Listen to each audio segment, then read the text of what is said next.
आपका आज की खबर में आपके साथ मैं हूं चित्रा सिंह और आप देख रहे हैं हमारा खास बुलेटिन 3 स्टेट्स। लेकिन अब आप जुड़ सकते हैं मेरे साथ मेरे सोशल मीडिया प्लेटफॉर्म से भी नीचे दिए गए सोशल मीडिया हैंडल के जरिए। तो चलिए बुलेटिन की शुरुआत कर लेते हैं, जहां पंजाब के राजपुरा की ग्रास आर्टिस्ट अभिषेक कुमार चौहान द्वारा 10,000 अनाज के दानों से तैयार किया गया प्रधानमंत्री नरेंद्र मोदी का अनोखा चित्र अब सीधे प्रधानमंत्री तक पहुंचेगा। पंजाब की पावन मिट्टी में उगे गेहूं, चावल, मक्की, मूंग, मसूर, मां और जीरे जैसे अनाज से बनी ये दुर्लभ कलाकृति देश के अन्नदाताओं और किसान कल्याणकारी योजनाओं को समर्पित है। राज्यसभा सांसद सतनाम सिंह संधू ने इस कृति को एक्सेप्शनल वर्क बताते हुए सराहा है और इसे औपचारिक रूप से प्रधानमंत्री तक पहुंचाने की जिम्मेदारी ली है। करीब 1.5 लाख रुपए मूल्य की ये कलाकृति पंजाब के किसानों के साथ 3 करोड़ लोगों की भावनाओं का प्रतीक है। बजट सत्र के दूसरे चरण में इसे प्रधानमंत्री को भेंट किया जाएगा।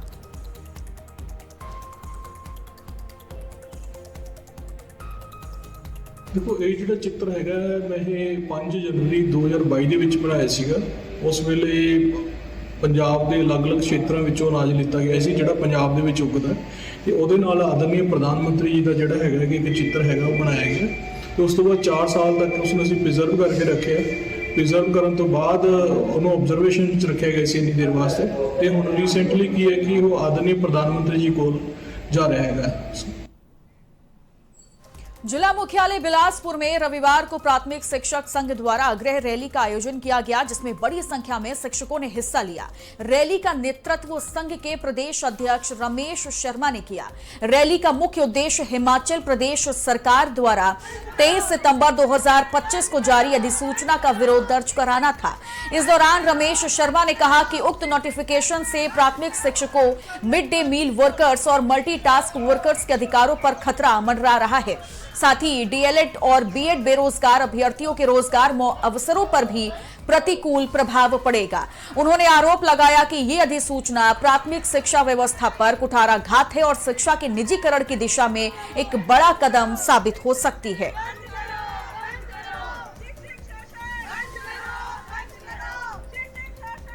President primary teacher federation Himachal Pradesh आज हिमाचल प्रदेश के सभी 12 जो मुख्यालय हैं वहाँ पर प्राथमिक शिक्षक संघ के आह्वान पर बहुत बड़े आग्रह रैलियों का आयोजन किया गया है। और मैं आपको बताना चाहता हूँ कि आज की जो हमारी रिपोर्ट है, हमारे जो आकलन था, अनुमान था, वो 12,000 की संख्या का था कि सभी जिला मुख्यालयों में 12,000 तक की संख्या जुटेगी। लेकिन अभी तक जो मेरे पास सूचना प्राप्त हुई है उसके अनुसार 16,000 से अधिक जो हैं कर्मचारी जो हैं वो इस आग्रह रैली में शामिल हो चुके हैं। और इस आग्रह रैली का मुख्य उद्देश्य यही है कि हिमाचल सरकार ने जो 23 सितंबर 2025 को एक नोटिफिकेशन जारी की है, जिस नोटिफिकेशन के अंदर प्राइमरी टीचर्स के राइट्स खतरे में हैं। आज हम यहाँ बिलासपुर में हिमाचल प्रदेश प्राथमिक शिक्षक संघ द्वारा आह्वानित आग्रह रैली के संदर्भ में यहाँ पे पूरे जिला के लगभग 2,000 प्राथमिक शिक्षक और MDM worker, multitask worker, retired teacher और जॉब ट्रेनिंग जो हमारे ट्रेनिंग किए हुए बच्चे हैं वो सभी आज यहाँ सड़कों पे उतरे हैं। और ये जो यहाँ आने का जो मुख्य लक्ष्य है हमारा कि जो 23 सितंबर 2025 को शिक्षा विभाग द्वारा जो न्यू कॉम्प्लेक्स सिस्टम के संदर्भ में जो सूचना जारी की है, जिसमें प्राथमिक शिक्षकों के हितों से खिलवाड़ किया गया है, प्राथमिक शिक्षा के ढांचे को तहस नहस करने की कोशिश की गई है। और वही पंजाब के जालंधर शहर में गोलियां चलने की वारदातें रुकने का नाम नहीं ले रही हैं। बीती रात संतोखपुरा में डॉक्टर के घर पर हुई फायरिंग की घटना के बाद अब बस स्टैंड के इलाके में गोलियां चलने की खबर सामने आई। बताया जा रहा है कि मोटरसाइकिल सवार हमलावर सेंटर के बाहर आकर रुकता है और ताबड़तोड़ गोलियां चलाना शुरू कर देता है। यह घटना मोता सिंह नगर में स्थित वरदान मेडिकल सेंटर पर हुई है और इस घटना की सीसीटीवी फुटेज अब सामने आ चुकी है, जिसके बाद घटना को अंजाम देकर हमलावर मौके से फरार हो गया। गोलियों की आवाज सुनकर इलाके के लोगों में दहशत फैल गई है।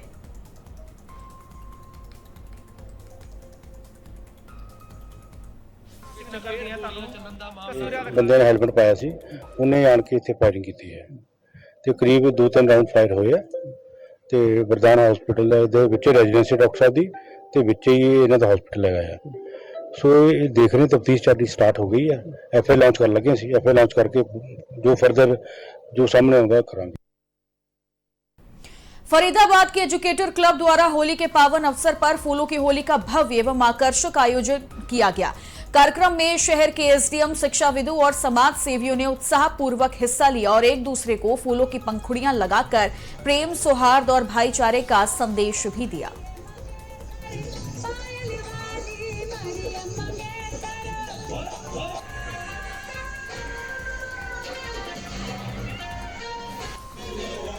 होली का मतलब फूलों वाली होली हमने रखी हुई है और पूरे शहर के जितने भी अच्छे बड़े स्कूल हैं सब लोग यहाँ पर इकट्ठे हुए हैं।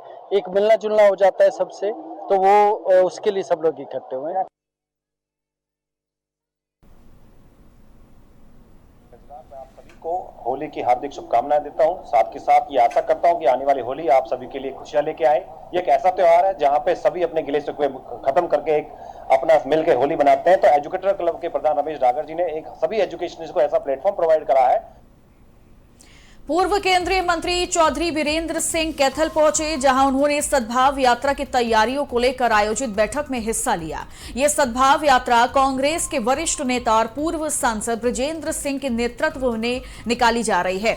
यात्रा 6 और 7 मार्च को हल्का कैथल में, 8 और 9 मार्च को पुंडरी क्षेत्र में पहुंचेगी। इस बैठक में कार्यकर्ताओं के साथ कार्यक्रम की रूपरेखा और तैयारियों पर विस्तार से चर्चा की गई।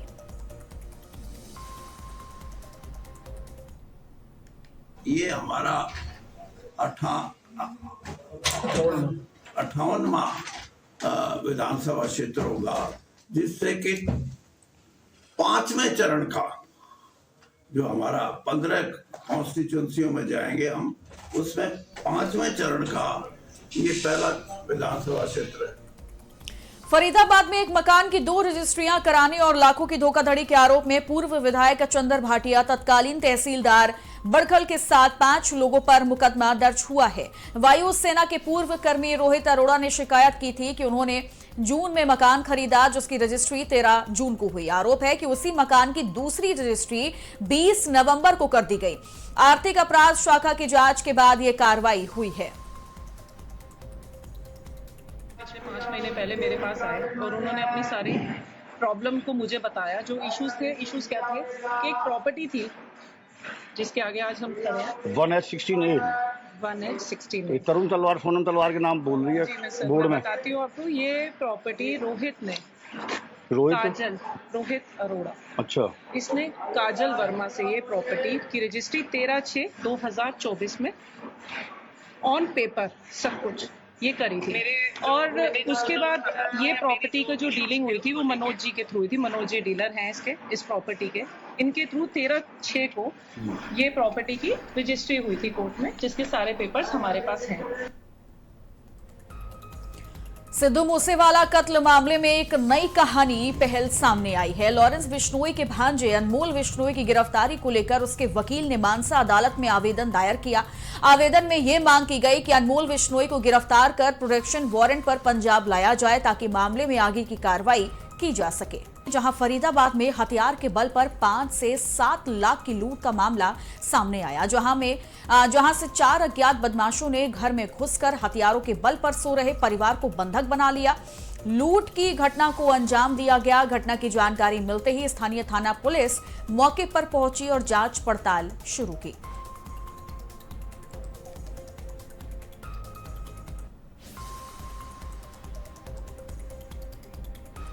बिलासपुर में शुक्रवार शाम अचानक बिजली का वोल्टेज बढ़ने से भारी नुकसान हो गया। स्थानीय निवासियों के मुताबिक शाम करीब 6 बजे बिजली आपूर्ति बहाल होते ही घरों में तेज वोल्टेज आ गया, जिससे fridge, tube well pump, washing machine के साथ कई विद्युत उपकरण जलकर खराब हो गए। ग्रामीणों ने बताया कि इस घटना से उन्हें आर्थिक नुकसान उठाना पड़ा है। प्रभावित परिवारों ने बिजली विभाग से नुकसान का आकलन कर मुआवजा देने की मांग की। तो वहीं विभागीय अधिकारियों से मामले की जांच कर उचित कार्रवाई करने की अपेक्षा की जा रही है।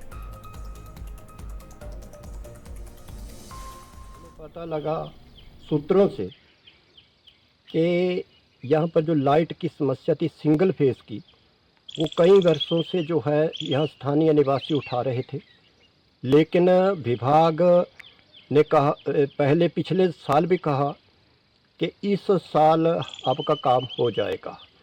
और कल ये काम जो था सुबह से चला हुआ था, लाइट बंद थी सुबह से। उसके उपरंत शाम हो गई, 5-6 बजे तक वो लोग जो ठेकेदार के थे वो काम कर रहे थे।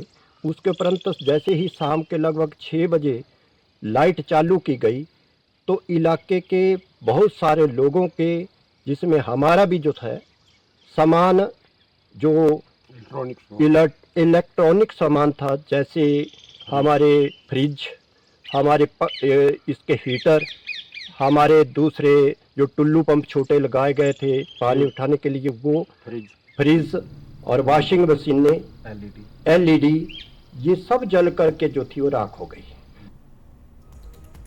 भिवानी के धीरना चौक पर सोमवार को बड़ा सड़क हादसा हो गया। मिनी ट्रक का अचानक संतुलन बिगड़ गया और वो सड़क किनारे पड़े पत्थर से जा टकराई। टक्कर इतनी जोरदार थी कि गाड़ी में सवार 15 से 16 लोग घायल हो गए और घायलों को तुरंत नजदीकी अस्पताल में भर्ती करवाया गया, जहां उनका इलाज चल रहा है। और इस दर्दनाक हादसे में अब तक 3 लोगों की मौत की पुष्टि हो चुकी है। पुलिस ने मौके पर पहुंचकर जांच भी शुरू कर दी है।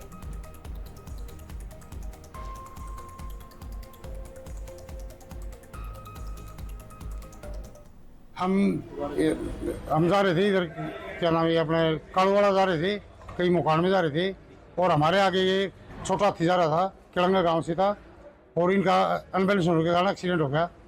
हम वहाँ पे मौके मौजूद थे और गाड़ियाँ रुकवाई। रुकवाने के बाद इनके और गाड़ी उठाई, पिकअप डाले में, लेकिन 10-11 बंदों को तो मैं लेके आया हूँ और बाकी एम्बुलेंस में गई हैं।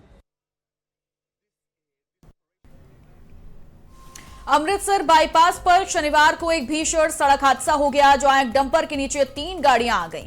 हादसे में कई परिवारों के हताहत होने की आशंका है, जिनमें बच्चे भी शामिल हैं। जानकारी के मुताबिक टक्कर इतनी जोरदार थी कि वाहन पूरी तरह से क्षतिग्रस्त हो गए। स्थानीय लोगों ने तुरंत राहत और बचाव कार्य शुरू किया। पुलिस और प्रशासन की टीम मौके पर पहुंचकर डंपर के नीचे फंसे बच्चों को, पुरुषों और महिलाओं को बाहर निकालने में जुटी हुई है। फिलहाल घायलों को भी नजदीकी अस्पतालों में इलाज के लिए भर्ती करवाया गया है।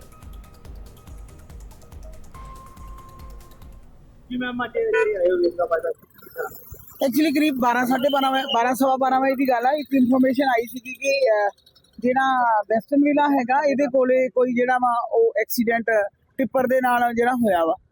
ਸ਼ਾਇਦ ਟਿੱਪਰ ਜਿਹੜਾ ਸੀਗਾ ਰੇਤਾ ਨਾਲ ਭਰਿਆ ਸੀਗਾ, ਇਹ ਡਿਵਾਈਡਰ ਦੇ ਉੱਤੇ ਚੜ ਗਿਆ। ਵੈਸਟਰਨ ਵਿਲਾ ਜਿਹੜਾ ਬਾਈਪਾਸ ਦੇ ਸਾਹਮਣੇ ਉੱਤੇ ਉਹ ਅਨਬੈਲੈਂਸ ਜਦੋਂ ਹੋ ਗਿਆ, ਉੱਪਰ ਚੜ ਗਿਆ ਤੇ ਉਹ ਇੱਕਦਮ पलट गया। सिद्धू मूसेवाला कत्ल मामले में एक नई कानूनी पहल सामने आई है। लॉरेंस बिश्नोई के भांजे अनमोल बिश्नोई की गिरफ्तारी को लेकर उसके वकील ने मानसा अदालत में आवेदन दायर किया। आवेदन में यह मांग की गई कि अनमोल बिश्नोई को गिरफ्तार कर प्रोडक्शन वारंट पर पंजाब लाया जाए, ताकि मामले में आगे की कार्रवाई की जा सके। यूएसए टीम के ऑलराउंडर हरमीत सिंह जालंधर पहुंचे, जहां उनका परिवार ने गर्मजोशी से उनका स्वागत किया। T20 वर्ल्ड कप में भले ही अमेरिका की टीम बाहर हो चुकी हो, लेकिन हरमीत सिंह ने अपनी शानदार गेंदबाजी से खास पहचान बनाई है। हरमीत इससे पहले भारत के लिए अंडर-19 वर्ल्ड कप खेल चुके हैं और साल 2020 में अमेरिका शिफ्ट हो गए थे। हाल ही में वो अमृतसर में हरमिंदर साहिब में माथा टेकने पहुंचे और उसके बाद जालंधर में अपने रिश्तेदारों से मुलाकात की। मीडिया से बातचीत में हरमीत ने अमेरिका और भारत के प्रदर्शन पर खुलकर बात की और वर्ल्ड कप के अनुभव भी साझा किए। मैनू हो गए ਹੁਣ 2 ਸਾਲ ਤੋਂ ਉੱਪਰ ਹੋ ਗਏ ਐਂਡ ਬੜੀ ਸਾਰੀ ਸੀਰੀਜ਼ ਖੇਲ ਲਈ ਹੈ ਐਂਡ 2 ਵਰਲਡ ਕੱਪ ਵੀ ਖੇਲੇ ਐਂਡ ਬਾਕੀ ਅਸੀਂ 50 ਓਵਰ ਵਰਲਡ ਕੱਪ ਲਈ ਵੀ ਅਸੀਂ ਕੁਆਲੀਫਾਇਰ ਲਈ ਵੀ ਆਰ ਔਨ ਟੌਪ ਤੇ 1 ਸਾਲ ਰਹਿ ਗਿਆ ਬਸ ਹੋਪਫੁਲੀ ਉੱਥੇ ਵੀ ਕੁਆਲੀਫਾਈ ਕਰ ਜਾਈਏ ਤੇ ਅਗਲੇ ਸਾਲ ਫਿਰ 50 ਓਵਰ ਵਰਲਡ ਕੱਪ ਵੀ ਅਸੀਂ ਖੇਲ ਸਕਦੇ। और इन्हीं खबरों के साथ इस खास बुलेटिन में इतना ही, लेकिन अब आप जुड़ सकते हैं मेरे साथ मेरे सोशल मीडिया प्लेटफॉर्म से भी नीचे दिए गए सोशल मीडिया हैंडल के जरिए। नमस्कार।